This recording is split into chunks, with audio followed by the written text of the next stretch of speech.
Welcome to the Stubborn Love Podcast. I'm your host, Paige Bond. I'm a Gottman and attachment trained, solution focused marriage and family therapist. I specialize in helping folks design and build their dream relationships through structured therapy and resources, and also use modalities that go beyond traditional talk therapy, like accelerated resolution therapy and psychedelic assisted psychotherapy. School didn't teach us how to be good at love, so I created the Stubborn Love podcast to help you navigate it. Every episode has actionable tips that will help you create a happier, healthier, and more fulfilling life with the people you love. Join me on this journey of love and learning for the stuff they didn't teach you in relationship school. I hope you enjoyed this episode. Now let's get ready to rock and roll. Hello, and welcome to another episode of Stubborn Love. Here today, we have a guest that I specifically actually requested to talk about this topic. So we have Paty, who is a trauma-informed clinical social worker and many other things. We met in a peer consultation group because us therapists, we got to get more eyes on our cases and we always need help. So Paty has been a great help being part of that group for me. And today we're going to be talking about mom guilt and why it's so hard to choose self-care as a priority. So I'm going to let Paty introduce herself and we'll go ahead and get the show started. So Paty, can you tell us a little bit about yourself, the type of work you do, and how you even got into this field? All right. Awesome. Thank you so much, Paige, for having me on Stubborn Love podcast. I just love that name. I could say it numerous times, like, yes, Stubborn Love. Oh, yeah. I am born and raised in Miami, Florida. And I, as you mentioned, a trauma-informed licensed social worker. I love the work that I do. Really, I love being in private practice. I cannot imagine going back and working in a job. I do so many different things. So I praise all of you who are working those steady, consistent, stable jobs, I should say. So I applaud you for that and I honor you. So I am a part of that, also an energy healer. I'm a Reiki educator. I teach from a trauma-informed perspective, Reiki that is to ensure, because when we relax, when we start to calm down, and this happens also in meditations, our body starts to react in ways where, like, I'm not ready for this.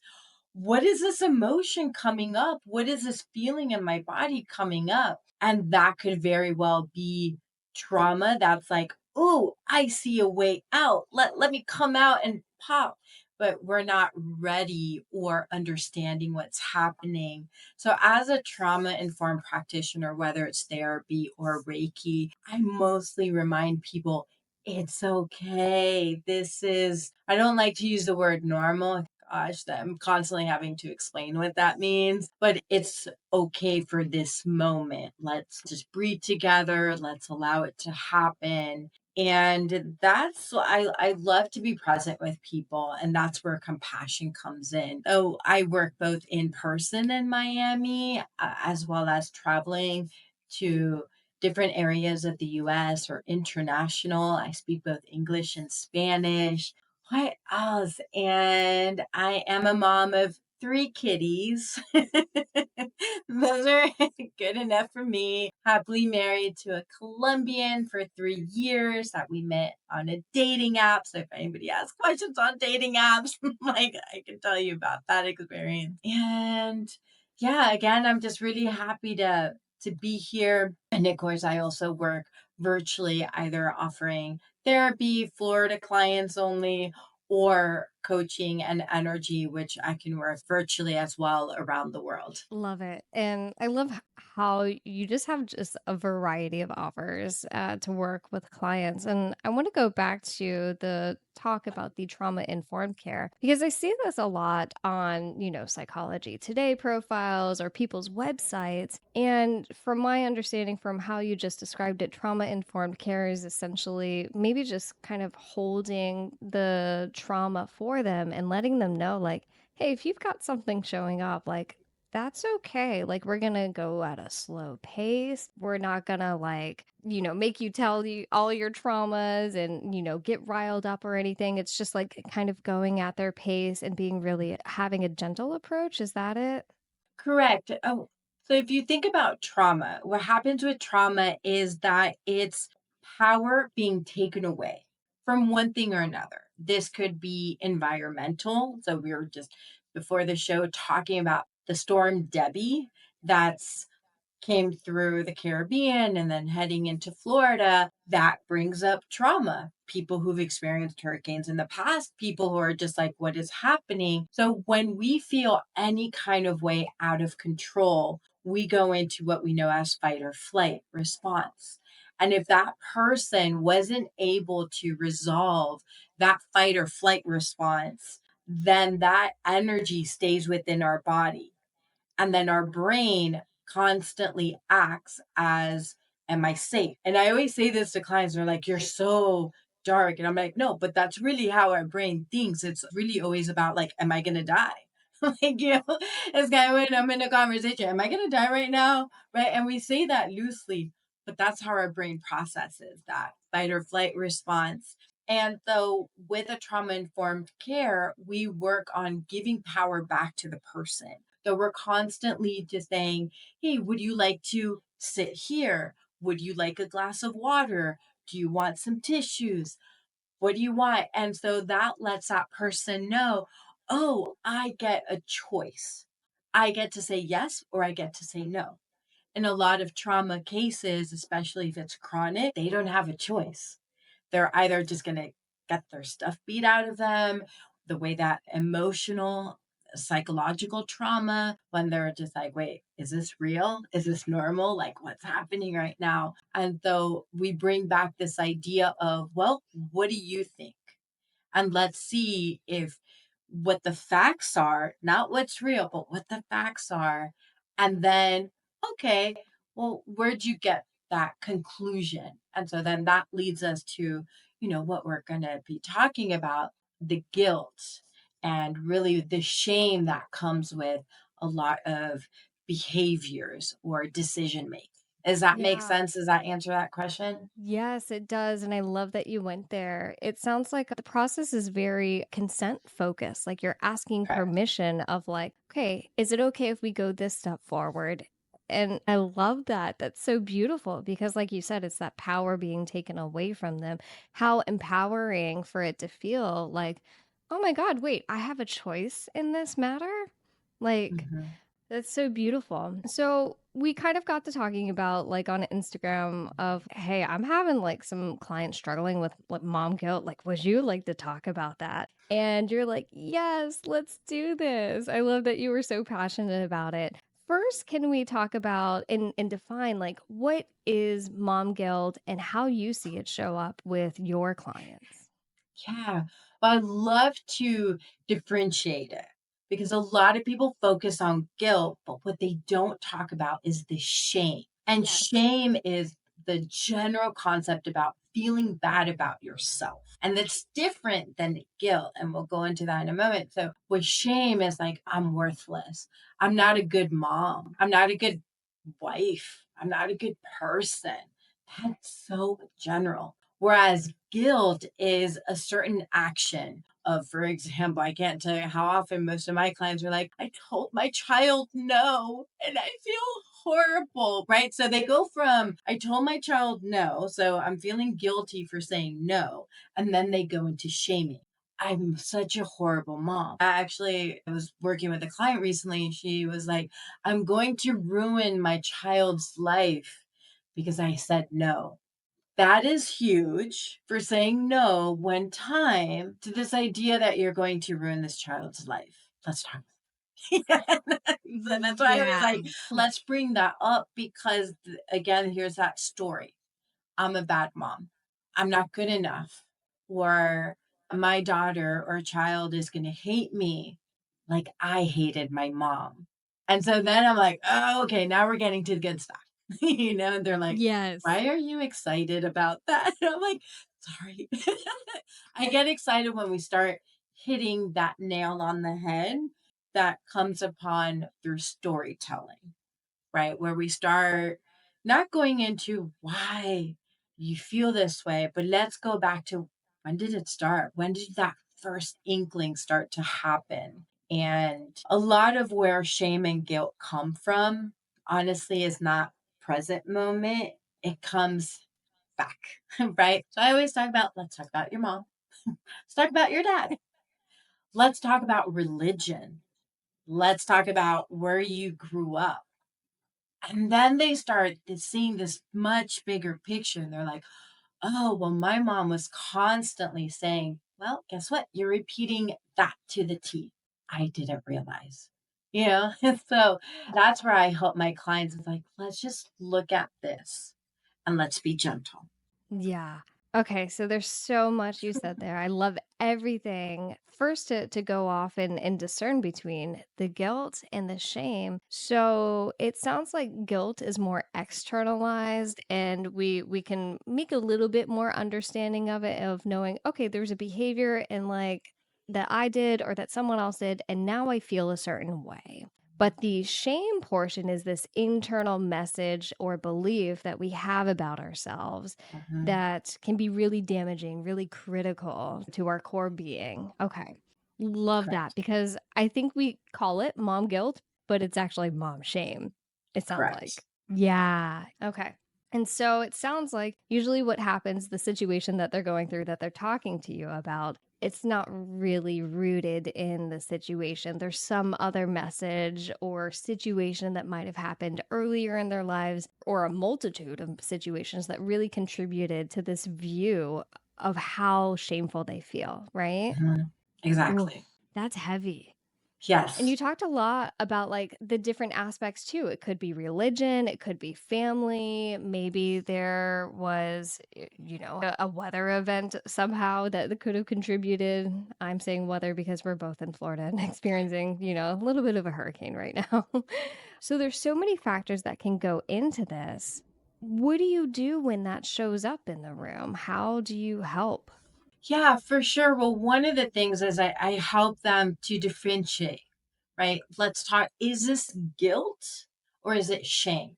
And once they move away, because again, it kind of goes back to just even focusing on feelings. Because a lot of people, just like I always say, like babies, right? Babies just really focus on anger, sadness. I mean, hunger is more of an action, right? Happy and joy. Like those are basically the emotions babies show. And moving forward, we still keep that vocabulary. I'm angry, or I'm sad, or I'm happy. And I like to tell them actually one of the handouts that I give them and they love it. And you can look this up or if you want to email me, I'm happy to send that to you. But it's called the anger iceberg. And it just shows, I don't know, have you seen that page or use it? Yeah, it's pretty awesome. Yeah, love So it. so with the anger iceberg, like it's easy to say, okay, this is what I'm feeling. Here's the anger. But when we break it down, it's like, no, it's really more than that. It could be disappointment, it could be frustration, it could be worry. And so once we start understanding, well, what is happening? So I'll give you an example. I have a very sad situation or a client that's in a sad situation. She's a mom. She was a single mom. She left an abusive situation and she and her son went on. She did everything right. And then here comes the sacrifice. I did everything for my child. I put him in front of me. Right. So here's this concept I have to process. And now, for whatever reason, we haven't been able to figure it out. The son just decided, because it really was his decision, that he wants nothing to do with his mom. No Oh, it's so explanation, tough. just like, I'm done with you. And she's obviously heartbroken. She doesn't get it, right? And so her birthday just happened and he didn't call or text or reached out. And she's like focusing on shame. I'm the worst mother. What did I do? How could I have been better? Right? Here's this I'm not good enough kind of attitude instead of like, wait, hold on a second. This isn't about you. Let's look at his actions. What did he do? What did he say? What are we not taking into account? Right? These are his actions, but it's so much easier to blame oneself. This is again the mom shaming. I'm not good enough. I'm worthless. Let's look at what is the actual behavior, the words, the situation, right? So as a parent who's helping or raising a young child or teenage years, we won't even get into that. Yeah, there's so much conflict there. But as a young child, remember as a parent, there's no guidebook. There's a lot of books coming from different perspectives. And all you can do is take that information and say, okay, what works for me and what can work with my child? So one of the things I constantly tell my clients is let's have dialogues. Let's check in, right? And there's so many ways to have that dialogue. But one of the things, and I remember this from my own personal childhood, is that something that lacked is that communication. So I constantly thought I was a bad child because I was get into trouble a lot, or my mom would ignore me. And so that brought up a lot of self esteem issues because in my family, I'm like, hello. So I would literally act out, yell, do all of these boundary pushing things just to be like, can you look at me, please? Of course, I was getting the wrong behavior. Oh, can't tell you how many times I would be left in timeout. There was no like, oh, 3 minutes per age or whatever that is. No, no, go in timeout, go to your room. And I would just be like, okay, I'm here for like 2 hours. Are we done yet? And my mom would totally forget that I was even in timeout. And so then I'm like, wow, might not worth it, and so I would start shaming myself. And that's what happens to kids. So imagine if we haven't worked on that as a child, then that shame or embarrassment or whatever are going to go into adulthood. We don't move very far. In our minds, we grow physically, but our minds may stay the same and regress constantly. And bringing up a child brings up a lot of those traumas, a lot of those scars. I was like, oh, let's reopen them. And we're bleeding out. Yeah, that makes a lot of sense because we're bringing these messages from childhood or from, whatever period of life that we gained them. And now it feels like, oh my gosh, this is kind of happening again. Like the situation, hey, there's this ignoring of me, from my child not reaching out. It's my birthday. Why are they not, calling me? So I'm going to guess maybe a similar experience probably had happened for them. And it's like, oh my God, the same thing happened. I'm the common denominator. I hear this all the time. I'm the Yes. common denominator. It must be me. There must be something wrong with me. And that's the shaming. I'm not good enough, right? And so that's where we start breaking down what is that core belief so that then we can start cleaning it up, clearing it, and rebuilding. But one of the most important things, and this is what I teach consistently, is the self compassion. Is the moment you are aware that these words are coming out of your mouth, it's like, oh, hold on a second. Is this helpful? Am I hurting myself? Right? Which, for example, I work with a lot of people who are still in either the Catholic or Christian religion, which is fine. But one of the things I always tell them is what is the message that you're hearing? Are you hearing that everything you do is a sin? Okay. If it's a sin, boom, you're going into shame. I'm a bad person for having these thoughts. Like, no, you're a human being. It's when you act upon them. No, that gets us into what's happening there.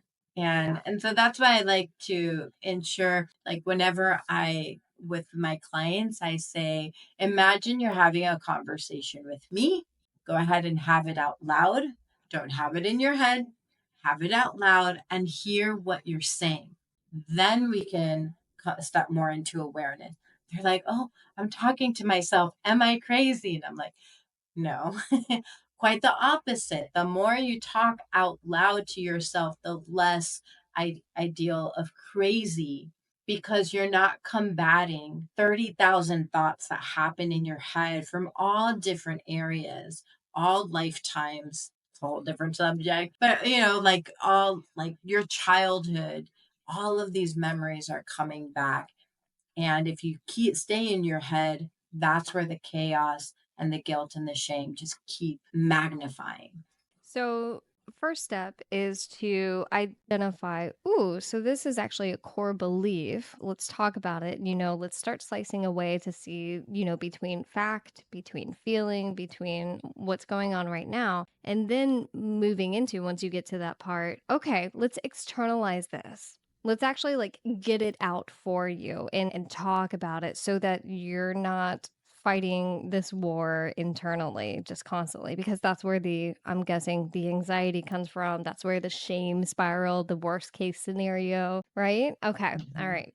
So once we do that externalization, so we have it out, we're having the conversation, well, then what?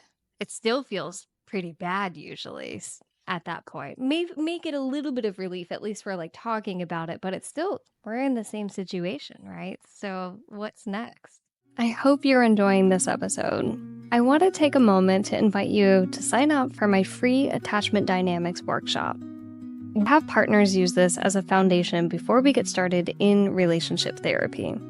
By watching this, you'll learn how to recognize negative communication patterns, understand how power dynamics show up in conflict, and most importantly, discover ways to turn conflict into opportunities for deeper emotional connection. And the best part, this is free for you.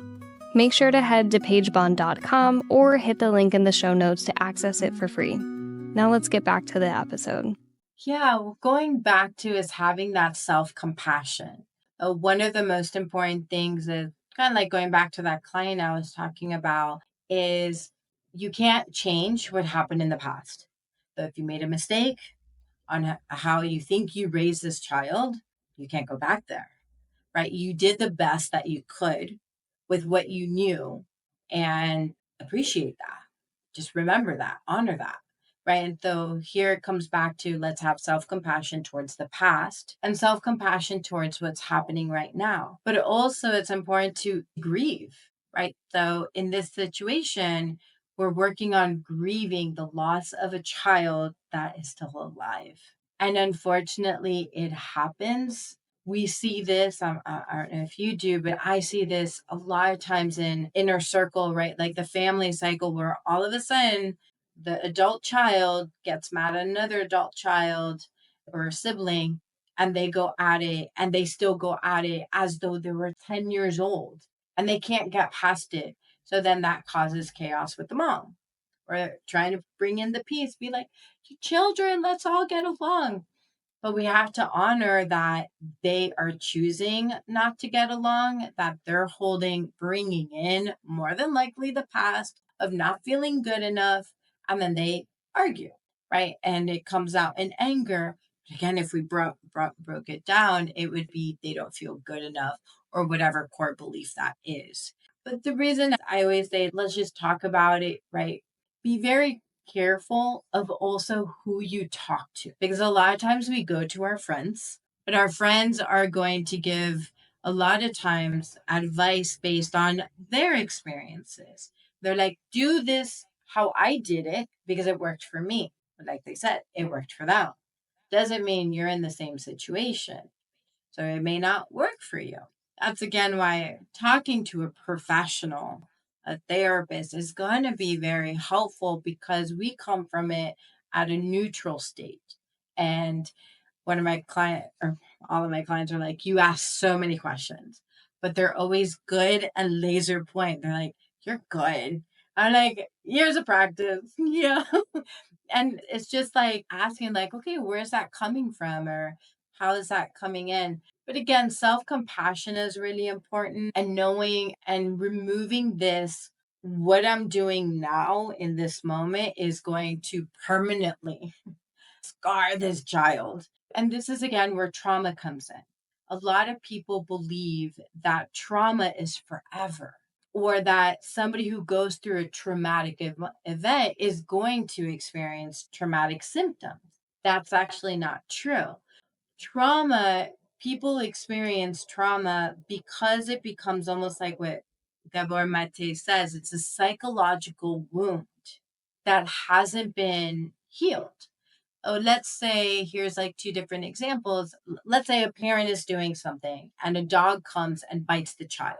If the mom freaks out and like, oh my God, I'm the worst mother. And the child is like freaking out because they got bit by this dog. And then they're saying their mom freaking out. And then the child internalizes it like, what did I do?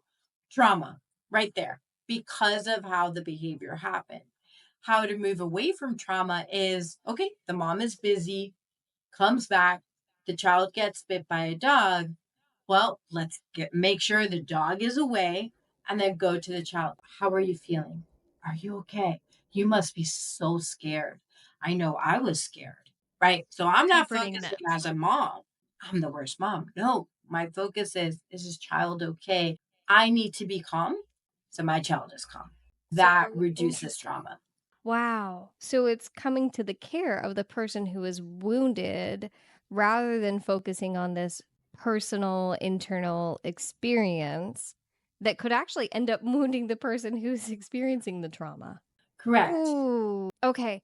But that's so hard to do. I could imagine in that moment, let's use the dog bite scenario. Sure, I could see, like, many people easily freaking out. Oh my God, my child just got bit by the dog. Like, how do you not have a reaction like that? How do you become more focused on the person who's experiencing it rather than reacting from that own internal fear, anxiety, whatever's going on? Yeah, and that can be challenging in only understanding our fight or flight response. Though some moms, and we're just talking about moms, go into the fight response. And the fight is I need to go protect or I need to defend. They don't even think about, am I going to get into danger? Am I going to be okay? They don't even think about that. The flight response is they want to run away and they're like, oh my gosh, this is chaotic. I don't know what to do. I'm freaking out. There's blood. My child is screaming. That's a flight response, right? And that response is a lot of times more coming from a trauma response, such as shame is coming from a trauma response. And these are things that haven't been dealt with. And once we recognize, okay, that first instance, that would be my cue for you to go seek help. Let's process what happened.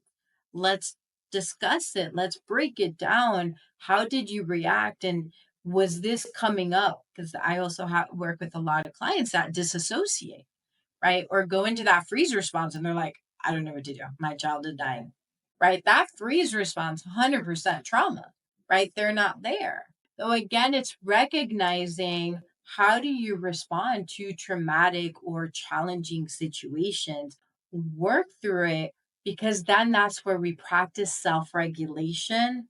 And the more you self regulate on a daily basis, which is different from self care, self-care are different actions that you take, but self-regulation is I'm going into anxiety or I'm going into crisis. Oh, what can I do to calm down? Right? Though it's that the more you practice these self-regulation techniques, the more calm you are and the less reactive you are. And that's going to be really important to be less reactive and more attentive to the situation. Kind of like one of the things I learned in wilderness first aid, because I was doing a lot of traveling, they're always saying, let's triage. Let's look, stop. Am I in danger? Is the other person in danger? What can I do? And this is all split. I mean, I'm breaking it down slowly, but this happens really quickly based on training, calming oneself down, and then taking action. But again, that self regulation, that's another important part is once we start noticing, we're like, ah, I go like freak out mode, right? Which some moms do. Oh, what can I do to calm down? Do I breathe? Do I go for a walk? Do I go like the silly Willy and just be like, ah, silly Willy, right? Just moving all that energy out and then be like, okay, now what can I do? And if you, for any reason, if a parent yells at a child, One, recognize you're yelling at a child, stop, walk away, calm yourself down, and then come back and sit at the child's level and be like, again, instead of going into guilt, let's go into let me take personal responsibility. I apologize for yelling. What happened was, again, in the child age, and then having that communication and then just acknowledging, like, that must have been really scary seeing me scream, wasn't it? And they're like, yeah, that was. And then be like, well, this is what happened. What can we do differently? Boom, let it go. No more guilt, no more shame. You took care of it. Move on. Right? You mean One the thing at a peace. time. Yeah. I really love how you discerned between self care and self regulation.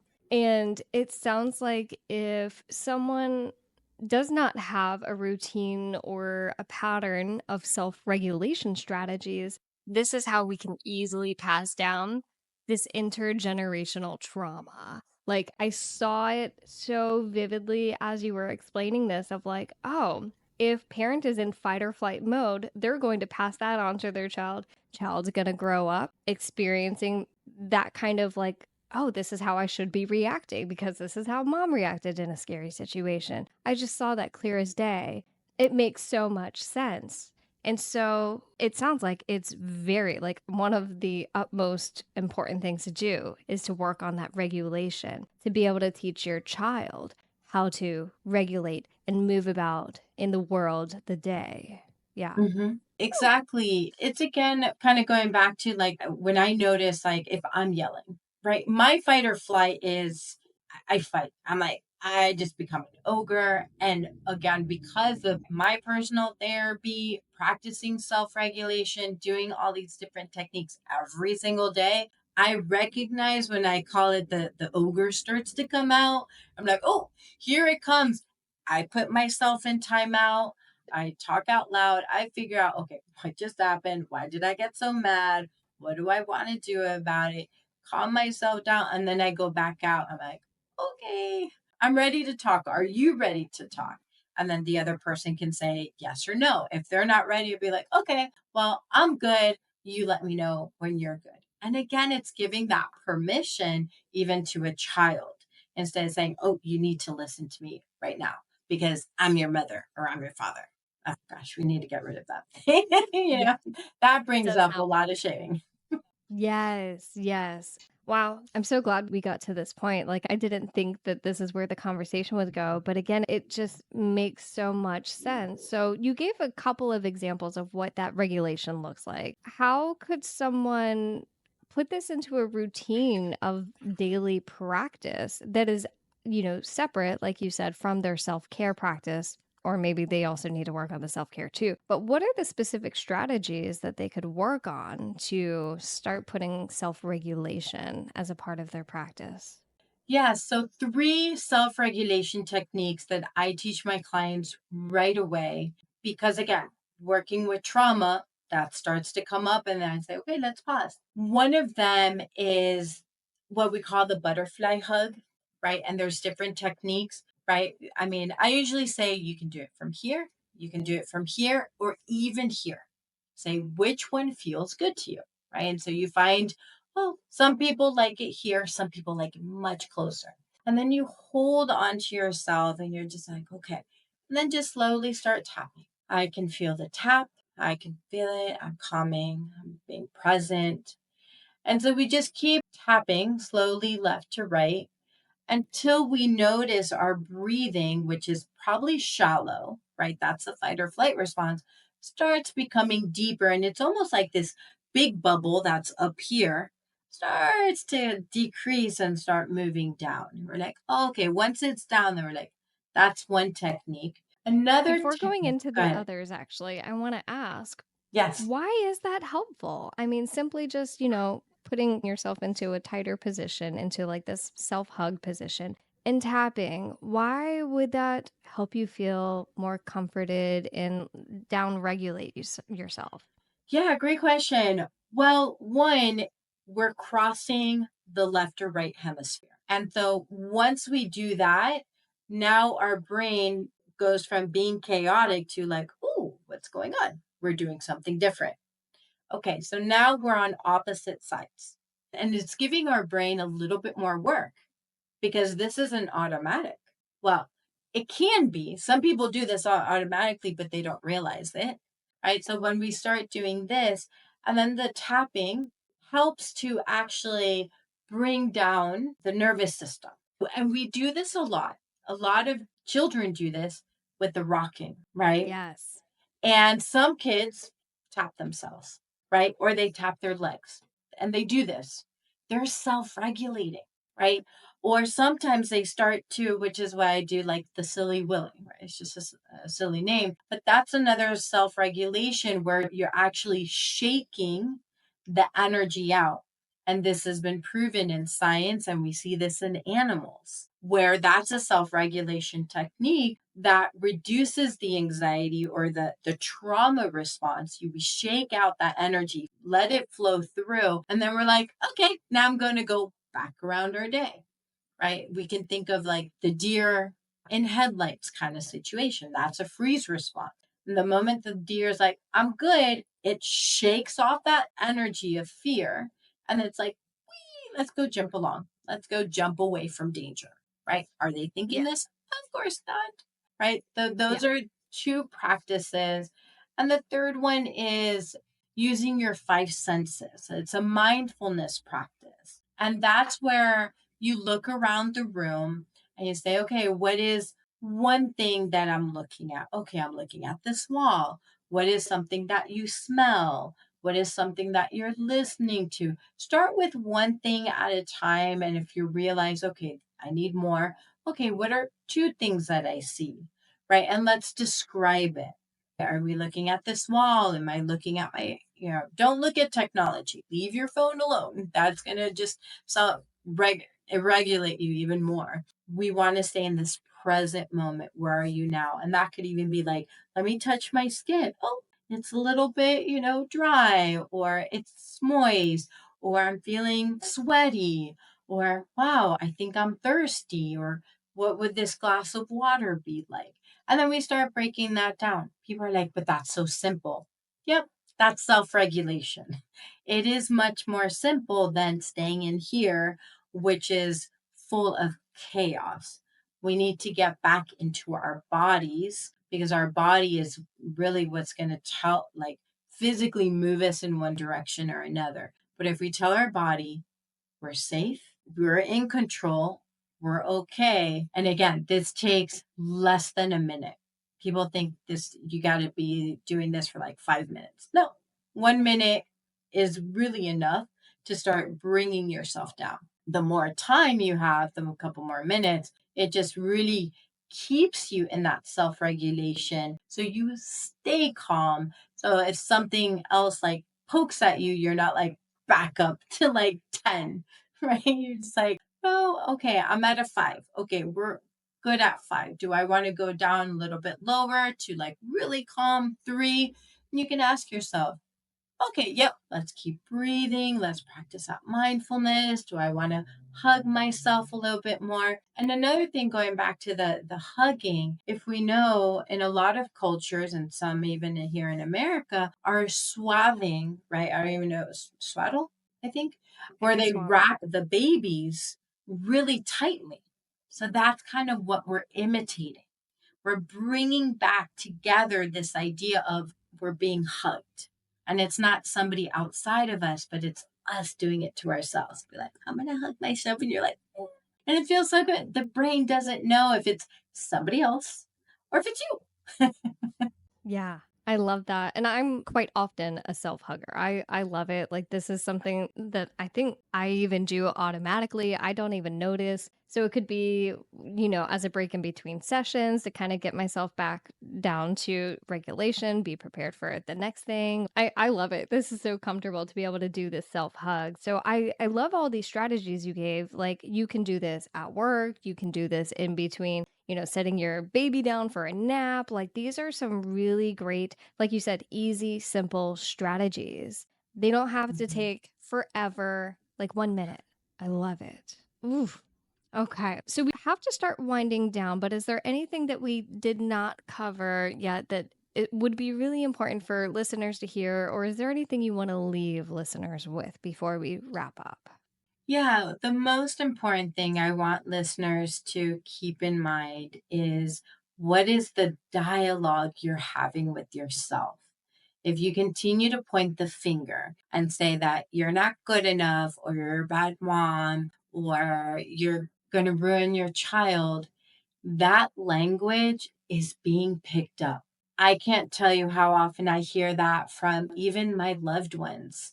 And like parents who constantly criticize their weight, like, I'm so fat, or if I eat that, I'm going to gain 5 pounds. And then they look at their child who's suffering from, unsure what to eat, or they overindulge because they're like, well, I don't care. Well, they do, but in a way, they're kind of telling their mom, stop caring about what you look like. You're beautiful. You're amazing. Right. So again, it's just coming back to that self dialogue, noticing what you're saying and start practicing with compassion and separating the shame of I'm not good enough to like, what is the action or the behavior? Separate it. So you're not pointing the finger, but you're saying, okay, this is what I said, or this is what I did. How can I be better or shift it? Beautifully said, like everything else you've talked about today. Thank you. Juicy goodness. Thank you so much for talking about all of this. And I would love to open the floor to let listeners know, what do you have going on? I know you do a lot of events. So where could people find you? And, if people want to work with you, could you tell them how? Of course. Well, if you're on Instagram, how we connected, you can just find me at Stress Less with Paty, and Paty is with one T, or they can go visit me on my website at Mariposas, Maripos, holistic.com/events. And you'll see my virtual events, my in-person events. I do retreats, teach Reiki classes, I do sessions, I do a little bit because, hey, that makes things more enjoyable for me. Again, I can't imagine going to even the same place day in, day out. But that's just me. But that's because of the lifestyle I've created for myself.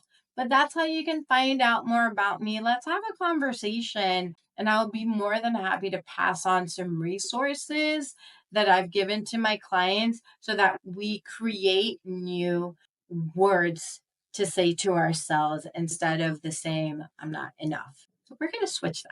Yeah, let's kick that negative self-talk to the curb. Very cool. I'll make sure to have all the links in the show notes so people can find you, go follow you on Instagram, check out what events you have going on, or schedule a consult with you. Again, thank you so much for taking your time today to talk about this. I super appreciate it. Thank you so much, Paige. I love that you have this podcast. It's a dream I have eventually, just not right now. So I applaud that you have it.